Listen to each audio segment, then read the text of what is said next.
अगर कोई शख्स उस बीमारी के अंदर मुब्तला है तो लोग उसको बुरा समझते हैं कि ये शख्स बुरा है, झगड़ालू है, या उस शख्स के ऊपर जिन्नात या प्रेत का साया है।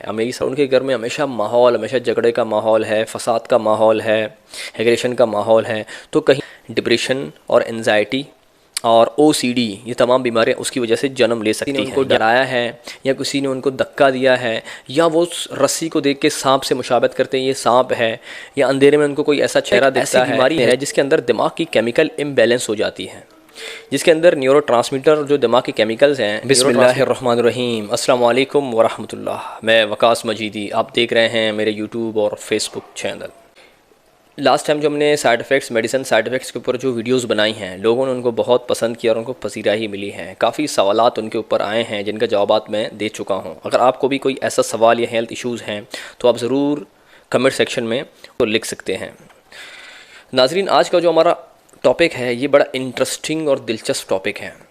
अक्सर लोग समझते हैं इस माशरे के अंदर अगर कोई शख्स उस बीमारी के अंदर मुब्तला है तो लोग उसको बुरा समझते हैं कि ये शख्स बुरा है, झगड़ालू है, या उस शख्स के ऊपर जिन्नात या प्रेत का साया है। हम यही समझते और सुनते आए कि परियों का साया है बचपन से, कि लोग इस तरह हैं। जब जो हमने पढ़ाई शुरू किया तो हमने कुछ स्टडीज़ की और हमें मेडिकल फील्ड में ये पता लगा कि वाकई ये बीमारियाँ एग्जिस्ट करती हैं। तो आज का जो टॉपिक है वो शीज़ोफ्रीनिया है। शीज़ोफ्रीनिया एक ऐसी बीमारी है जिसके अंदर दिमाग की केमिकल इम्बैलेंस हो जाती है, जिसके अंदर न्यूरोट्रांसमीटर जो दिमाग के केमिकल्स हैं, न्यूरोट्रांसमीटर डोपामीन और उसके साथ ग्लूटामेट, इनके अंदर इम्बैलेंस हो जाता है तो ये बीमारी वजूद में आती है। या साइंटिस्ट कहते हैं कि ये एक मोरोसी जेनेटिक बीमारी है जो माँ बाप से बच्चे को मुंतकिल होता है। अगर माँ बाप को दोनों को है तो ये बच्चे को काफ़ी चांसेस हैं कि हो।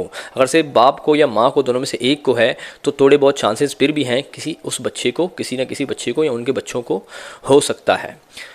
तो शीज़ोफ्रीनिया अक्सर हम देखते हैं कि उसके साइंस और सिम्टम्स में यही समझते हैं। लोग कहते हैं कि अंधेरे में किसी ने उनका हाथ को पकड़ा है, कि जिन्नात ने, कोई साये ने उनका हाथ पकड़ा है, किसी ने उनको आवाज़ें दी हैं, किसी ने उनको डराया है, या किसी ने उनको धक्का दिया है, या वो रस्सी को देख के सांप से मुशाबत करते हैं ये सांप है, या अंधेरे में उनको कोई ऐसा चेहरा दिखता है। उसके अंदर एक फ़ॉल्स परसेप्शन है। वही सोचते हैं कि ऐसी ख़यालात जो अनहोनी ख़यालात हैं, जो हकीकत पर मबनी नहीं है। दूसरा एक ऐसा यकीन जो हकीकत पर मबनी नहीं है, फ़ॉल्स परसेप्शन। और दूसरा फ़ॉल्स बिलीव्स, मतलब वो एक परसेप्ट कर रहा है और उसके ऊपर बिलीव भी कर रहा है, और उनको ये उनको महसूस होता है कि कोई उनको पुकार रहा है, और वो उनको ये लगता है कि पूरी दुनिया उनके ख़िलाफ़ है और उनके पीछे बातें करता है और उनको कत्ल करने के पीछे है। ये ऐसे ख़यालात और वसवसे उस शख्स को आते हैं। ये साइंस और सिम्टम्स हैं। अब शीज़ोफ्रीनिया के दो साइंस और सिम्टम्स में, एक नेगेटिव है, एक पॉजिटिव है, और दूसरा नेगेटिव है। ये सारे पॉजिटिव हैं। और नेगेटिव सिम्टम्स जब आना शुरू होते हैं तो उस पर वो शख्स खुद को तन्हा करता है, तमाम सोशल से अलग करता है, एक कमरे घर में ख़ुद को बंद करता है, ख़ुद की ग्रूमिंग तक नहीं करता। ये पॉजिटिव सिम्टम्स और नेगेटिव सिम्टम्स की, जब पेशेंट नेगेटिव सिम्टम्स की तरफ आता है तो ये अलामात ज़ाहिर होना शुरू होती हैं। अब शीज़ोफ्रीनिया एक ऐसी बीमारी जो पूरी दुनिया की 1% पॉपुलेशन के अंदर स्टडी बताती है कि है, लेकिन आप इस माशरे के अंदर और उस शख्स को शीज़ोफ्रेनिक डिक्लेयर करते हैं कि वो जिनके अंदर ये अलामात हों। क्योंकि आजकल के इस दौर के अंदर, इस माशरे के अंदर, और एक घर के अंदर अगर कहीं ना कहीं, क्योंकि नशों का इस्तेमाल, नशा आवर अद्वियात का इस्तेमाल इतना आम हो चुका है जिससे बीमारी का बढ़ना बहुत ज़्यादा हो चुका है।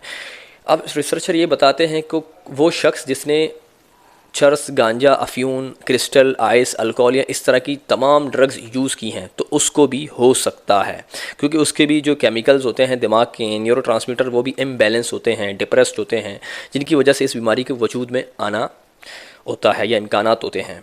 अब इस बीमारी, ये एक ट्रीटेबल बीमारी है, ये काबिल इलाज है अगर एक उसको इनिशियल फेज़ में आप इसको मॉनिटर करते हैं। अगर आप इसको मॉनिटर नहीं करते हैं तो ये आगे चलकर बहुत ज़्यादा सीवियर सिम्टम्स के साथ आ सकता है। डिप्रेशन और एनजाइटी और OCD, ये तमाम बीमारियाँ उसकी वजह से जन्म ले सकती हैं, या वो पेशेंट सुसाइडल अटैम्प्ट भी कर सकता है। मतलब अगर आप इसको बर वक्त इसको इलाज नहीं किया। अब इसके इलाज के कुछ मेडिसन्स हैं, वो मेडिसन जो उसके जो पेशेंट को सूट करते हैं, जो स्पेशलिस्ट, आप ऐसे पेशेंट को ज़रूर स्पेशलिस्ट के पास ले जाकर उनको ज़रूर चेक कराएं, मॉनिटर कराएं, उनकी हिस्ट्री बताएं। कहीं ना कहीं हम यही देखते हैं कि कहीं ना कहीं एक घर के अंदर हमेशा हमारे पड़ोस हों, हमारे अड़ोस पड़ोस हों, कहीं भी हम समझते हैं कि यार उनके घर में हमेशा माहौल, हमेशा झगड़े का माहौल है, फसाद का माहौल है, एग्रेशन का माहौल है, तो कहीं ना कहीं उस घर के अंदर ऐसा शीज़ोफ्रेनिक पेशेंट है जो उससे गुजर रहा है, लेकिन वो घर वाले उसको ट्रैक डाउन नहीं कर रहे हैं या उनको इस चीज़ का इल्म नहीं है। तो लिहाजा अगर किसी घर में ये अलामात हों, लड़ाई झगड़े का माहौल हो, अगर वो इंटरमिटेंटली हो रहा है, बार बार वो हो रहा है, तो उसका मतलब है वो वहाँ पर शीज़ोफ्रेनिक ऐसा पेशेंट है जिसकी वजह से माहौल डिस्टर्ब है।